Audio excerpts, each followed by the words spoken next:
What's going on, guys? It's your boy, Collier Thorelio here, back at it again with another Destiny 2 YouTube video, and today we're going to be talking about win trading. Yeah, that little thing that got trials shut down a few weeks ago, it's back. It still works, actually. I mean, they didn't actually come out and say that that's why trials was shut down. It was really more of an assumption, so maybe they didn't even try to fix it, but either way you slice it, win trading is still in the game, and this time, you're able to do it on console.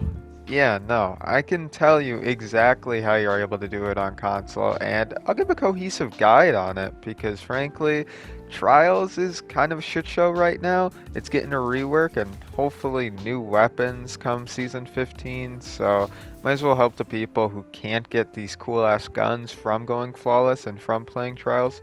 Might as well give them a chance to get these guns, so let's get right into it.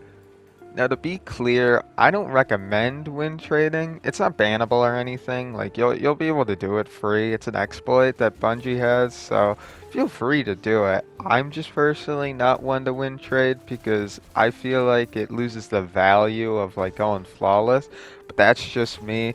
I understand that not everybody has the privilege to go flawless, so I think that it is definitely still worth it to be out there.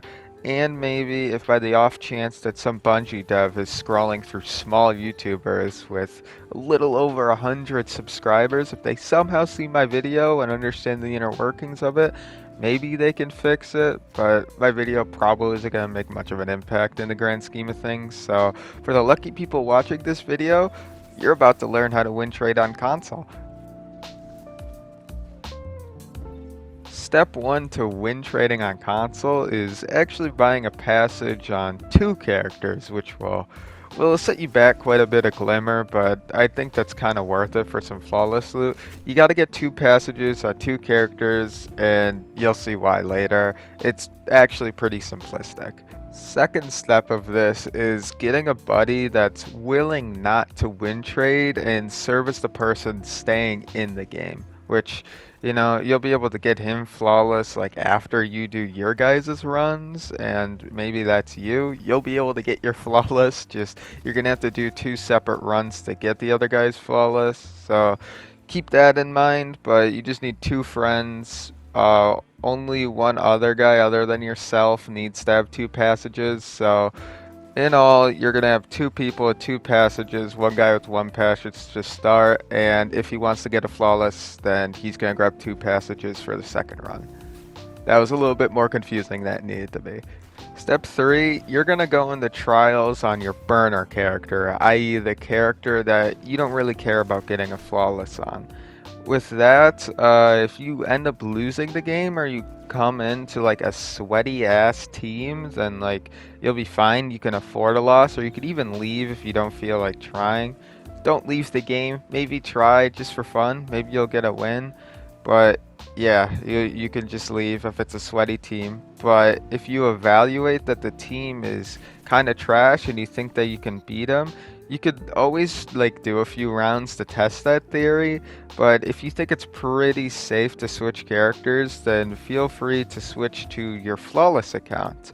Now, you're gonna have one friend that needs to stay into the game, so like it doesn't like make them win automatically, but you're gonna have that one guy stay in there and just make sure that you're able to join back. And you join back on that second character with the passage, and bada bing bada boom, you win the game and then you get that win. And after that, you're gonna switch off your burner, or you're gonna switch off your flawless guy, and then you're gonna go back onto your burner and rinse and repeat until you get flawless. So to sum it all up, you're just going to need to buy two passages, one on each character. Then you're going to go into trials on the character that you don't want to get flawless, and you're going to have a buddy that stays into the game. Like if the team is dog shit, you're going to have a buddy that stays in the game while you switch characters on on like your other passage, and then you win. You get that win on that passage. You finish that game out, and then you switch off onto your like character that you're on before to load into the game, and you keep loading into games with that character until you find enough garbage teams to like give you wins on that other passage, and then you'll be flawless for If I said that a little confusing, that's kind of summed up how you do it. So we're also going to get into kind of ethically if you should do it and my opinions on it. But if you all you were here for was to learn how to win trade, that's it. You can leave. Have fun. Get yourself like an adept messenger.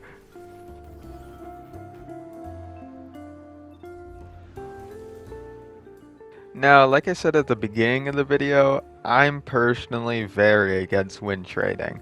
I think that you should be forced to earn your shit in this game, and I think that the adept loot should be left to the people who like are able to earn it. It loses their value if everybody's able to get adept loot.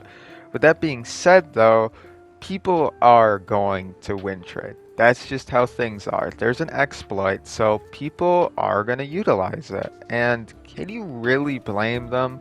Trials is so bleak and so hopeless that really, like, it's practically, you don't have any chance to go flawless. The average player simply doesn't have a chance to go flawless. I barely get flawless every weekend myself.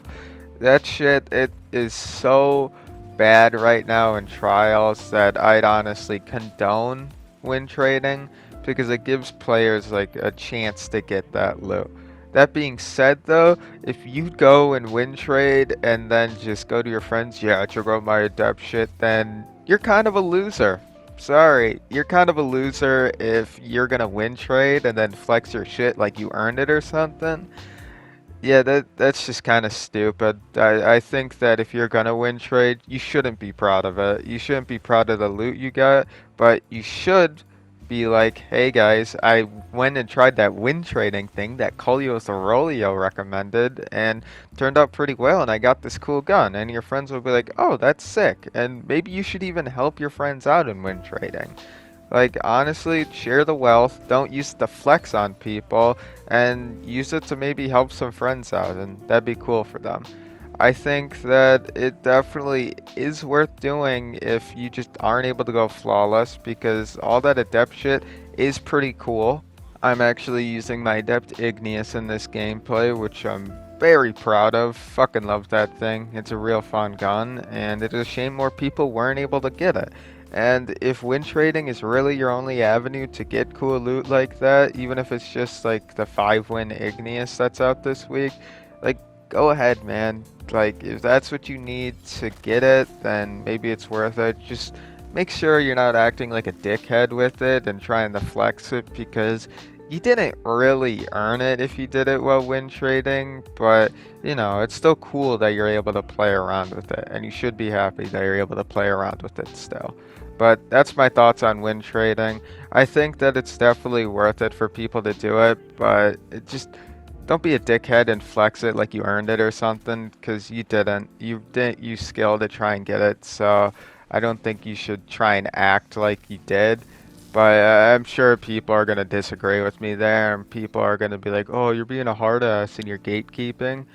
I just think that if you want the Igneous or you want like that loot, the adept shit, you don't really need.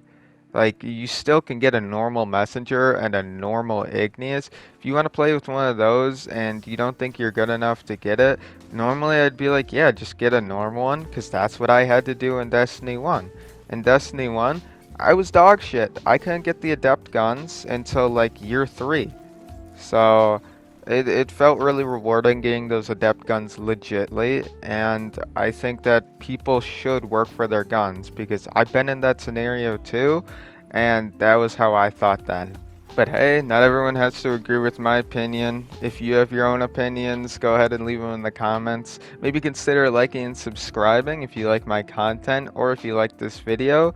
But yeah, I hope this helped you guys get some flawlesses, and I'll catch you guys on the Crucible. Maybe. Peace.